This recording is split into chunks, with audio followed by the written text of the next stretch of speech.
Hello friends, welcome to excellent classes. इस बार भी मैं काफ़ी लेट हो गया आप नेक्स्ट वीडियो आपको देने में, तो उसके लिए वेरी सॉरी। अब हम आगे कंटिन्यू करेंगे क्लासेस को रेगुलरली। तो आज हम एक नया चैप्टर लेते हैं पार्ट्स ऑफ स्पीच के अंतर्गत, जो कि है इंटरजेक्शन। तो सबसे पहले हम देखते हैं इंटरजेक्शन क्या है या इंटरजेक्शन किसे कहते हैं। तो इंटरजेक्शन को हिंदी में विस्मयादि बोधक शब्द बोलते हैं। विस्मयादि बोधक, विस्मयादि का मतलब विस्मय आदि, यानी कि विस्मय के तरीके के और भी शब्दों को जो बोधक हो यानी उसका ज्ञान कराने वाले जो वर्ड्स होते हैं, शब्द होते हैं, उनको इंटरजेक्शन कहते हैं। और डेफिनेशन है interjection, an interjection is a word which expresses some sudden feelings or emotions। यानी इंटरजेक्शन एक ऐसा शब्द है जो कि क्या एक्सप्रेस करता है, सम सडन फीलिंग्स, कुछ एकदम सडन अचानक से जो फीलिंग्स आती हैं, इमोशंस, ऐसी जो भावनाएं आती हैं आपके अंदर, उनको एक्सप्रेस करने के लिए जिन वर्ड्स का यूज करते हैं वो इंटरजेक्शन कहे जाते हैं। और देखिए कुछ इंपॉर्टेंट चीज है इंटरजेक्शन के बारे में, कह रहा है दीज फीलिंग्स, ये जो फीलिंग्स हैं या इमोशंस हैं जो अचानक से आते हैं सडनली, वो क्या हो सकते हैं, कैन बी सरप्राइज, वो आश्चर्य हो सकता है, ग्रीफ, दुख हो सकता है, जॉय, खुशी हो सकता है, इनकरेजमेंट, किसी को प्रोत्साहन हो सकता है, अटेंशन, ध्यान देना किसी की तरफ, कंटेम्प्ट, घृणा या तिरस्कार आदि। ऐसे भी ये इस तरह से इमोशंस या फीलिंग्स एक्सप्रेस किए जा सकते हैं, यानी कई प्रकार की इमोशंस या फीलिंग्स हो सकती हैं जो कि सडन होती हैं। एक दूसरी इंपॉर्टेंट चीज ये है कि interjections are usually followed by a mark of exclamation या एक्सक्लेमेशन मार्क। कह रहा है कि इंटरजेक्शंस जो वर्ड्स होते हैं इनके बाद में एक्सक्लेमेशन मार्क लगाया जाता है, जो कि ये मार्क है, ये चिन्ह है। इसको विस्मयादि बोधक चिन्ह कहते हैं हिंदी में, या एक्सक्लेमेटरी मार्क कह सकते हैं या मार्क ऑफ एक्सक्लेमेशन कह सकते हैं। यानी जब भी इंटरजेक्शन वर्ड जो होते हैं, इंटरजेक्शन जब भी कहीं लिखे जाते हैं तो इनके बाद में ये वाला चिन्ह लगाया जाता है, ये सिंबल लगाया जाता है, इसको मार्क ऑफ एक्सक्लेमेशन कहते हैं। अगली जो इंपॉर्टेंट चीज है इंटरजेक्शन के बारे में, वो है sentences made with use of interjections. कह रहा है कि ऐसे सेंटेंस जो कि इंटरजेक्शन के यूज द्वारा बनाए जाते हैं, यूज करके बनाए जाते हैं, आर कॉल्ड, उनको कहा जाता है एक्सक्लेमेटरी सेंटेंसेस। उनको ऐसे सेंटेंसेस जिनमें इंटरजेक्शंस का यूज होता है उनको हम एक्सक्लेमेटरी सेंटेंसेस कहते हैं। अब सेंटेंसेस के काइंड्स तो आपको मैंने नहीं पढ़ाया है, आगे पढ़ाएंगे, आगे देखेंगे कि सेंटेंसेस कितने प्रकार के हैं, लेकिन ये उन्हीं में से एक प्रकार का सेंटेंस होता है जिसको हम एक्सक्लेमेटरी सेंटेंस कहते हैं। तो एक काइंड तो आप जान गए कि जब कभी इंटरजेक्शन का यूज करके सेंटेंस बनाया जाएगा तो उसको हम एक्सक्लेमेटरी सेंटेंस कहेंगे। आगे देखते हैं, देखिए ये एक चार्ट बना हुआ है, काइंड्स ऑफ इमोशंस या फीलिंग्स, किस किस तरीके की इमोशंस या फीलिंग्स हो सकते हैं और उनके लिए कौन कौन से इंटरजेक्शंस यूज किए जाते हैं इंग्लिश ग्रामर में। तो देखिए जैसे जॉय, पहला क्या है, खुशी।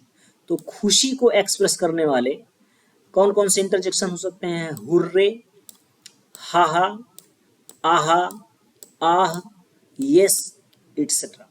ऐसे और भी शब्द हो सकते हैं, लेकिन जनरली हम इन वर्ड्स का यूज जो है जॉय, खुशी या हर्ष व्यक्त करने के लिए करते हैं। सरप्राइज, नेक्स्ट है सरप्राइज, आश्चर्य। आश्चर्य को प्रकट करने के लिए, एक्सप्रेस करने के लिए कौन कौन से वर्ड्स हो सकते हैं interjection, what, wow, my god, good heavens, oh, good god, etcetera. इसी तरह ग्रीटिंग्स, किसी को ग्रीटिंग्स, बधाई देना है, या इनकरेजमेंट, किसी को प्रोत्साहन देना है। किसी को प्रोत्साहन का मतलब होता है उसको आप इनकरेज कर रहे हैं, उसका उत्साह वर्धन कर रहे हैं, उसको शाबाशी दे रहे हैं। तो जैसे ये words interjection, well done, bravo या bravo, excellent, marvellous, wonderful, beautiful, etcetera. Next है काइंड कंटेम्प्ट। कंटेम्प्ट का मतलब वैसे होता है घृणा या तिरस्कार। तो ऐसे जो तिरस्कार को एक्सप्रेस करने के लिए इंटरजेक्शन होंगे वो है फॉर सेम या सेम, शेम, शेम दो बार भी कह सकते हैं, shame shame, fie fie, pooh, bosh, etcetera. Next है सोरो या ग्रीफ। कौन सा काइंड होगा, सोरो, दुख, दुख या विषाद, alas, ah, oh my god, oh lord, lord, good heavens, how sad, ouch, etcetera. ये बहुत ही इंपॉर्टेंट वर्ड्स होते हैं। ये जनरली हम बोलचाल की भाषा में अक्सर किसी को सुनते हैं या हम खुद यूज कर सकते हैं। अगर हमको इनका इनका यूज करना आ जाए तो हम भी अपने बोलचाल की भाषा में इनको यूज कर सकते हैं। जरूरी नहीं है कि आप अंग्रेजी का ही वाक्य बोले इनके बाद। कई बार मैं आपको बताऊंगा एग्जाम्पल में कि किस तरह से लोग यूज करते हैं इनको। नेक्स्ट है अटेंशन या एड्रेस। किसी को एड्रेस करना है या किसी का ध्यान अपनी तरफ आकर्षित करना है तो उसके लिए हम इंटरजेक्शन जो यूज करते हैं वो है हेलो। जैसे आप बोलते नहीं हेलो, किसी को अपनी तरफ सुनाना है अपनी बात को तो उसको बोलते हैं हेलो, तो वो आपकी तरफ देखने लगता है या आपकी तरफ ध्यान देता है, तो ये अटेंशन किसी का लेना हो गया। हाय, हे, हो, ओ डियर, एक्सक्यूज मी। जैसे आप किसी से बात करना चाहते हैं, वो कहीं और देख रहा है तो आप एक्सक्यूज मी, वो बोलेगा हाँ क्या है, तो आप अपनी बात बताने लगेंगे, तो उसका अटेंशन आपने अपनी तरफ खींचा। पार्डन, लिसन, लुक, बिहोल्ड, हुस, ऐसे करके करके बात करते हैं तो उसको भी हम अपनी तरफ अटेंशन कर रहे होते हैं या उसको एड्रेस कर रहे होते हैं। नेक्स्ट है मिस्टेक या रिपेंटेंस, यानी आपसे गलती हो गई है, आप उसके लिए रिपेंटेंस मतलब होता है पश्चाताप करना, तो पश्चाताप या अपनी मिस्टेक को एक्सेप्ट करने के लिए आप बोलते हैं सॉरी। जब कोई आपसे गलती हो जाती है तो पश्चाताप करते हैं ना आप, एक रिपेंटेंस एक्सप्रेस करते हैं किसी से, तो सॉरी बोलते हैं। ओह, उप्स, ओह नो, शिट। तो इस तरह से ये इंटरजेक्शन मिस्टेक या रिपेंटेंस एक्सप्रेस करने के लिए यूज किए जाते हैं। अप्रूवल, अप्रूवल का मतलब होता है कि स्वीकृति देना, यानी आपसे कोई कुछ कह रहा है आप उसके लिए यस कर रहे हैं, तो ये अप्रूवल होता है। तो इसके लिए हम जो यूज करते हैं इंटरजेक्शन वो है no problem, well, okay. Okay को हम इस तरह भी लिखते हैं, श्योर, इट्सेट्रा। और एक नेक्स्ट है to be thankful to god. जब हम भगवान के प्रति, ईश्वर के प्रति, गॉड के प्रति थैंकफुल होते हैं, यानी उसको शुक्रिया या धन्यवाद देने के लिए भी कुछ हम वर्ड्स यूज करते हैं, तो उनके लिए जो इंटरजेक्शन यूज होते हैं वो हैं thank god, thank goodness, thank heaven. ये सारे जो काइंड्स हैं ये मैक्सिमम मैंने आपको लिख दिया है जो जनरल में यूज में होते हैं। इसके अलावा भी ग्रामर में बहुत सारे वर्ड्स हैं जो इंटरजेक्शन की तरीके यूज किए जाते हैं, लेकिन ये सफिशियंट हैं आपको जितनी भी बोलचाल की भाषा में या ग्रामर में यूज करने के लिए जो इंटरजेक्शन चाहिए वो यहाँ पे सारे लिखे हुए हैं, तो ये सफिशियंट होंगे आपके लिए। अब हम नेक्स्ट देखते हैं कि किस तरह से हम इंटरजेक्शन के काइंड्स जो होते हैं, एक्सप्रेशन के जो काइंड्स होते हैं, फीलिंग्स के काइंड्स होते हैं, उनके सेंटेंसेज में हम किस तरह से इंटरजेक्शन का यूज करते हैं ये हम देखते हैं कि करके। तो हम पहला लेते हैं जॉय या खुशी, हर्ष। खुशी व्यक्त करने के लिए, जैसे हम खुशी एक्सप्रेस करना है तो किस तरह से हम सेंटेंस में इंटरजेक्शन का यूज करेंगे। जैसे देखिए इंटरजेक्शन है वाव। अब वाव बोला हमने तो अगला सेंटेंस हम जो कहना चाहते हैं वो बोलेंगे that is really great news. सच में बहुत ही अच्छी खबर है, बहुत ग्रेट न्यूज है, बड़ी ही अच्छी खबर है, बहुत बड़ी खबर है, वाव। तो ये आप खुशी, आपके फेवर में कोई न्यूज आ गई तो आपने वाव करके अपनी खुशी जाहिर किया। नेक्स्ट है हुर्रे। हुर्रे या हुर्रा, इसको देखिए मैंने यहाँ पे इनके प्रोनाउंसिएशन भी लिख दिए हैं हिंदी में, जो लोग प्रॉपरली इनको प्रोनाउंसिएट नहीं करते हैं। तो हुर्रे या hurrah, we have won the match, हमने मैच जीत लिया, हुर्रे। हुर्रे भी एक अपनी अधिकतम खुशी को जाहिर करने का एक तरीका है, तो उसको बोल करके आप जो कहना चाहते हैं खुशी से वो सेंटेंस बोलते हैं wow, hurray, we have won the match, हमने मैच जीत लिया, यानी मजा आ गया, वाओ। हा हा, ये भी खुशी व्यक्त करने के लिए है, हा हा, वी आर हैविंग फन, हमें मजा आ रहा है या हम मजा कर रहे हैं। Ah, I have qualified the test, I have qualified the test, मैंने तो टेस्ट को पास कर लिया है, मैंने वो परीक्षा पास कर ली है। देखिए आह जो वर्ड है ये खुशी और दुख दोनों व्यक्त करने के लिए किया जाता है। आहा, how cold the water is, यानी पानी बहुत ज्यादा ठंडा है तो लेकिन आपको मजा आ रहा, आहा, how cold the water is, पानी कितना ठंडा, यानी मजा आ रहा है, इतना ठंडा आपको चाहिए, आप सोच रहे थे। तो अब हम नेक्स्ट काइंड लेते हैं फीलिंग्स का, जो कि सरप्राइज है। सरप्राइज को एक्सप्रेस करने के लिए हम किस तरह से इंटरजेक्शन का यूज करेंगे सेंटेंसेस में। Wow what a beautiful scene, कितना बढ़िया दृश्य है। वाओ कितना सुंदर दृश्य है। What this news can not be true. What यानी आप आश्चर्य कर रहे हैं कि व्हाट क्या, this news can not be true, ये खबर सच नहीं हो सकती है, तो आपको आश्चर्य हुआ। What you have broken my toy, जैसे किसी ने आपका टॉय खिलौना तोड़ दिया और आपको अचानक से पता चला, तो कह रहे हैं क्या तुमने मेरा खिलौना तोड़ दिया, तो ये आश्चर्य सरप्राइज आपको हो रहा है। नेक्स्ट है ओह यू आर हियर, अरे आप तो यहाँ हैं, मतलब आपको यहाँ होने की उम्मीद नहीं थी, लेकिन आप यहाँ हैं तो हमें सरप्राइज हो रहा, आश्चर्य हो रहा है। Good god Aman has been selected as an IAS, कि अमन एक आईएएस के रूप में सिलेक्ट हो गया है, वो आईएएस में उसका सिलेक्शन हो गया, तो आपको आश्चर्य लगा। तो गुड गॉड, आप भगवान की तरफ इशारा कर रहे हैं कि ये तो भगवान का ही वो है, आश्चर्य की बात है कि उसने आईएएस में सिलेक्शन ले लिया। नेक्स्ट है ग्रीटिंग्स या इनकरेजमेंट, हमें किसी को इनकरेज करना है, किसी को शाबाशी देना है उनके कार्य के लिए, उसको प्रोत्साहन देना है, तो हम किस तरह से हम इंटरजेक्शन का यूज करेंगे। Bravo bravo you have done a very good job. Bravo या इस तरह इसको कह सकते हैं शाबाश, जैसे बोलते हैं हिंदी में, तो शाबाश तुमने बहुत अच्छा कार्य किया है, तो ये आप उसको इनकरेज कर रहे हैं। ब्राव वेल प्लेड माय सन, मेरे पुत्र आपने बहुत अच्छा खेला है, तो उसको भी हम शाबाश शाबाश मेरे बच्चे। देखिए यहाँ पे कॉमा होना चाहिए यहाँ पे। वंडरफुल यू डिड इट, आश्चर्यजनक तुमने एक कर दिखाया। वंडरफुल ये आप किसी को एनकरेज कर रहे हैं। मार्वेलस अति उत्तम, सचिन हैज स्कोर्ड 100 टुडे, आज सचिन ने 100 का स्कोर किया है, सेंचुरी लगाई है, तो आपको बड़ा मजा आ रहा है। मार्वेलस तो आप शानदार बोल रहे हैं कि बहुत बढ़िया, बहुत शानदार है। तो वेल डन बहुत अच्छा। You have won the match, तुमने मैच जीत लिया है। तो इस तरह से हम ग्रीटिंग्स या इनकरेज करने के लिए इंटरजेक्शन का यूज करते हैं। नेक्स्ट है सॉरो या ग्रीफ, दोनों का मतलब दुख होता है या विषाद भी कह सकते हैं। आपको दर्द महसूस हो रहा है, दर्द का मतलब किसी के प्रति आपको दुख हो रहा है किसी बात में, तो हम किस तरह से इंटरजेक्शन का यूज करते हैं सेंटेंस में। Alas Shinzo Abe Japanese x PM is dead, Japan के एक्स पीएम भूतपूर्व प्रधानमंत्री की डेथ हो गई है, वो मर चुके, तो ये अलास बड़े दुख की बात है, अफसोस।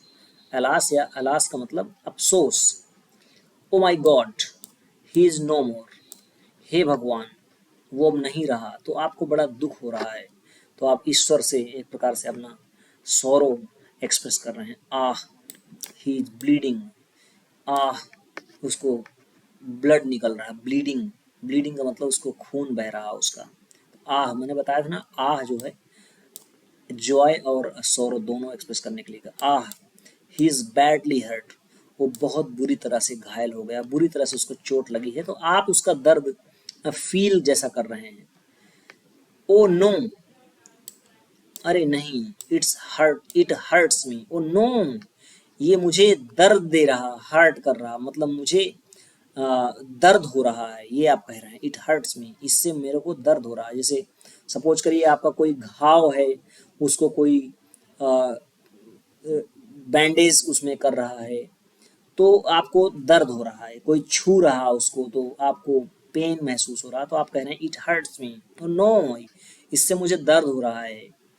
ओ God I am ruined, oh God मैं तो बर्बाद हो गया, तो ये आप दुख व्यक्त कर रहे हैं। आउच, ये आउच बहुत ज्यादा यूज करते हैं, खासतौर से लड़कियां बहुत ज्यादा बोलती हैं। Ouch I have cut my finger, मेरी तो उंगली कट गई, मैंने अपनी उंगली काट लिया। एक आउच और यूज करते हैं, जैसे आप बैठे हुए हैं, आपके पैर में किसी ने पैर रख दिया, तो आउच ऐसे एक्सप्रेस करते हैं। Ouch you are standing on my foot, आप मेरे पैर पे खड़े हुए हैं। आउच मतलब कि मुझे लग रहा है। तो जैसे ही आपको आपके ऊपर पैर रखा गया तो आपके मुंह से आउच, ये इस तरह से एक्सप्रेस करते हैं अपना ग्रीफ या सॉरो। नेक्स्ट है कंटेम्प्ट, घृणा या तिरस्कार। देखिए कुछ ऐसे वर्ड्स होते हैं जो आपको घृणा सा, तिरस्कार सा लगता है कि बहुत अच्छा नहीं लग रहा है, छी छी ऐसे बोलते हैं। Pooh, I have never seen such a man, छी, मैंने ऐसा आदमी कभी नहीं देखा। I have never seen such a man, मैंने ऐसा व्यक्ति कभी नहीं देखा, छी, बड़ा गंदा लग रहा है आपको। फाई फाई, छी इसका मतलब होता है और इसका मतलब धिक्कार है भी होता है। फाई फाई, छी छी। You have shot the sworn dead, तुमने हंस को मार दिया। तो धिक्कार है, यहाँ पे धिक्कार है, छी। तो धिक्कार है या छी छी, ऐसे करके हम हिंदी में एक्सप्रेस करते हैं फाई फाई। फॉर शेम, कह रहा शर्म की बात है। You are using such a language, आपको शर्म नहीं आती है, आप ऐसी भाषा यूज कर रहे हो, ऐसी भाषा का प्रयोग कर रहे हो। शेम शेम, बड़ी शर्म की बात है। A saint has used such a language, एक साधु ने ऐसी भाषा का प्रयोग किया है। तो ये शेम सेम मतलब शर्म की बात है। शेम सेम ऐसे बोलते हैं कि बहुत ये बेशर्मी हो गई है, तो शेम शेम ऐसे करके आप अपना जो घृणा है उसको एक्सप्रेस कर सकते हैं। बॉश, दैट्स रिडिकुलस, ये तो बहुत हास्यास्पद है। Ridiculous, that's ridiculous. Bosch, boss का मतलब आप इस तरह से हिंदी में कह सकते हैं कि यार हद है, बहुत ही ये हास्यास्पद चीज है। तो बॉश एक वर्ड यूज करते हैं कंटेम्प्ट एक्सप्रेस करने के लिए। नेक्स्ट है अटेंशन या एड्रेस, ये बहुत ही इंपॉर्टेंट होता है जब आप किसी को अपनी तरफ अटेंशन लेना होता है। कोई आपसे आपकी तरफ देख नहीं रहा फिर भी आप उससे बात करना चाहते हैं, तो इस तरह से हम सेंटेंसेस में इंटरजेक्शन का यूज करते हैं। हे प्लीज लिसन टू मी, हे अरे, हे मुझे सुनो, मैं जो कह रहा हूं उसको सुनो। Yo yo will you throw the ball, मतलब आपकी बॉल खेलते खेलते कहीं दूसरी तरफ लुढ़क गई है, चली गई दूर और वहां से कोई निकल रहा है, तो आप उसको बोलते हैं यो, हेलो, अरे आपको कह रहे हैं मतलब will you throw the ball, क्या हमें गेंद आप फेंक देंगे हमारी तरफ। Hi how are you, hi how are you, आजकल हाय तो बहुत ज्यादा यूज करते हैं। व्हाट्सएप में जिसको देखो बस हाय लिखकर शुरू कर देते हैं अपनी चैट को, तो ये भी अटेंशन या एड्रेस करने के लिए होता है। Hello how are you, hello आप कैसे हैं। इश ऐसे करके ये जो एस एच ऐसे लिखा है, तो कीप साइलेंस, आपको किसी को शांत कराना है तो आप थोड़ा सा मुंह से कोई आवाज निकल ऐसे बोलते हैं, तो ये वही है कीप साइलेंस, चुप रहो। हस, ये हस या हुस, इसको ऐसे कुछ पढ़ते हैं, हस या हुस। The line is coming towards us, मतलब कि इसमें भी शांत रहने के लिए बोला जाता है कि वो शेर जो है इज कमिंग टुवर्ड्स अस, हमारी तरफ आ रहा है, तो थोड़ा शांत रहो, एकदम चुप। बीहोल्ड, बीहोल्ड का मतलब होता है देखना, तो देखो ऐसे बोलते हैं देखो। Going alone in the forest is dangerous, देखो जंगल में अकेले जाना इज डेंजरस, खतरनाक है, तो इस बात का ध्यान रखना आप। बीहोल्ड देखो मतलब ध्यान रखो इस बात को कि जंगल में जाना खतरनाक है। लिसन सुनो, प्लीज डोंट क्वेरल हियर, यहाँ पे झगड़ा मत करो। लिसन सुनो, ऐसे बोलते हैं ना कि सुनो, तो कोई आपकी तरफ भी ध्यान देता है तो आप उससे बोल रहे हैं प्लीज डोंट क्वेरल हियर, आप यहाँ लड़िए मत, प्लीज यहाँ पे मत लड़िए। तो इस तरह से हम इंटरजेक्शन का यूज करते हैं ध्यान आकर्षण या संबोधन, अपनी तरफ ध्यान आकर्षित करने के लिए, किसी को एड्रेस संबोधन करने के लिए। नेक्स्ट है अप्रूवल, अप्रूवल मतलब मैंने बताया स्वीकृति, यानी आप यस कर रहे हैं किसी बात को, तो उसके लिए कैसे यूज करते हैं। Of course I will make all the arrangement for your birthday, of course मतलब कि क्यों नहीं। I will make all the arrangement for your birthday, मैं आपके बर्थडे के लिए सारे इंतजाम कर दूंगा। कोई आपसे पूछ रहा है कि will you make arrangement for my birthday, तो आप बोल रहे हैं ऑफ कोर्स, क्यों नहीं, बिल्कुल कर दूंगा। तो ये ऑफ कोर्स का मतलब ये होता है। No problem you can take it, किसी ने आपसे कुछ कहा कि क्या मैं ले सकता हूं, तो आप बोले नो प्रॉब्लम, कोई नहीं आप ले लीजिए, यू कैन टेक इट, आप ले सकते हैं, कोई मतलब इसमें प्रॉब्लम वाली बात नहीं है, कोई समस्या नहीं है। Okay, Riya will be there, Riya वहां पे रहेगी। मतलब आपने रिया के बारे में बात किया कि क्या वहां रिया रहेगी, या रिया को आप भेज दीजिए वहां पे, तो आपने बोला ओके ठीक है, रिया वहां पे रहेगी। श्योर, निश्चित रूप से, it will be done with in time, यानी कि निश्चित रूप से ये समय पे कर दिया जाएगा, तो आप अप्रूवल दे रहे हैं कि हाँ हाँ कोई बात नहीं, ये निश्चित रूप से हो जाएगा। Okay, I am coming with you, ठीक है मैं आपके साथ चल रहा हूँ, आपके साथ आ रहा हूँ। देखिए ये ओके और ये ओके दोनों एक ही हैं।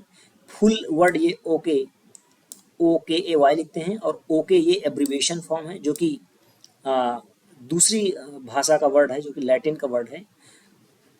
तो इस तरह से हम अप्रूवल के लिए इन इंटरजेक्शंस का यूज करते हैं। और नेक्स्ट है मिस्टेक या रिपेंटेंस, वही गलती अपनी महसूस करने के लिए या पश्चाताप करने के लिए किस तरह से हम यूज करते हैं सेंटेंस में इंटरजेक्शन का। देखिए sorry I have did this, sorry मैंने ये किया है, मतलब किया है लेकिन गलत है, ये मुझे करना नहीं चाहिए था, तो उसके लिए आप अपना गलती एक्सेप्ट कर रहे हैं, आप रिपेंटेंस कर रहे हैं, पश्चाताप कर रहे हैं। इसको आई एम सॉरी भी बोल सकते हैं, आई एम सॉरी भी बोल सकते हैं, इस तरह शॉर्ट फॉर्म में लिखते हैं। तो I am sorry, sorry for doing this, ये करने के लिए। तो वही बात है, चाहे आई एम सॉरी बोलिए, चाहे सॉरी बोलिए, चाहे आई एम सॉरी बोलिए, आई एम सॉरी बोलिए, वो एक ही बात है। Oh no, how can I do this, oh no नहीं, ये मैं कैसे कर सकता हूँ, यानी आपने कर दिया कुछ लेकिन आपको लगा ये गलत हुआ है, तो आपको ऐसा लग रहा है कि मैं ये कैसे कर सकता हूँ, ये नहीं होना चाहिए। तो एक प्रकार से आप अपनी गलती को महसूस कर रहे हैं, गलती को एक्सेप्ट कर रहे हैं। Shit, the train has gone, train तो चली गई, शिट, तो आपको गलती लगी कि यार ट्रेन तो छूट गई है, तो शिट, शिट करके, बड़ा शिट बड़ा गंदा वर्ड है वैसे। शिट का मतलब ये मान लीजिए कि क्या होता है, जो ये मल वगैरह होता है इसको शिट बोलते हैं, लेकिन ये बड़ा स्लैंग वर्ड है इंग्लिश ग्रामर में, कि शिट बहुत ज़्यादा यूज करते हैं लोग, बड़ा पसंद करते हैं, और शिट यार, तो शिट का मतलब यही होता है। Oops, I have erroneously typed it, oops, गलती आपको लगी कि ओहो मैं तो ये एरोनियसली टाइप्ड इट, मैंने गलती से इसको टाइप किया है। Oh shit, what I have done this, ये मैंने क्या कर दिया, तो ओ शिट या शिट ऐसे बोलते हैं। Oops, I didn't see that, oh मैंने वो देखा नहीं था। तो इस तरह से गलतियां अपनी एक्सेप्ट करने के लिए, रिपेंटेंस पश्चाताप करने के लिए ये इंटरजेक्शन का यूज करते हैं।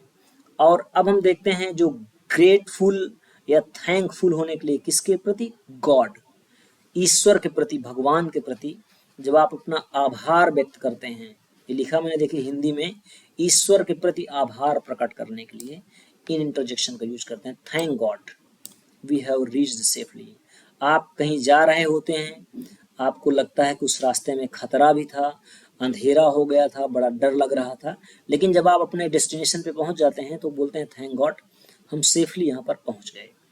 थैंक गुडनेस, वही बात है, he didn't see us stealing, कि मतलब ये तो भगवान का शुक्र है कि उसने हमको चुराते हुए नहीं देखा, तो भी आप भगवान को थैंक्स दे रहे हैं। Thank heaven we are finally safe, भगवान को लाख लाख शुक्र है कि हम लोग फाइनली सेफ हैं, सुरक्षित हैं। Thank God I M selected, भगवान को आपने थैंक्स किया कि मैं सेलेक्ट हो गया हूँ, मेरा सिलेक्शन हो गया है, तो भगवान आपका लाख लाख शुक्र है, धन्यवाद आपको। तो इस तरह से हम गॉड के प्रति थैंकफुल या ग्रेटफुल, ग्रेटफुल का मतलब होता है आभार होना, आभारी होना, तो आभार व्यक्त करने के लिए इस तरह से हम इंटरजेक्शंस का यूज करते हैं।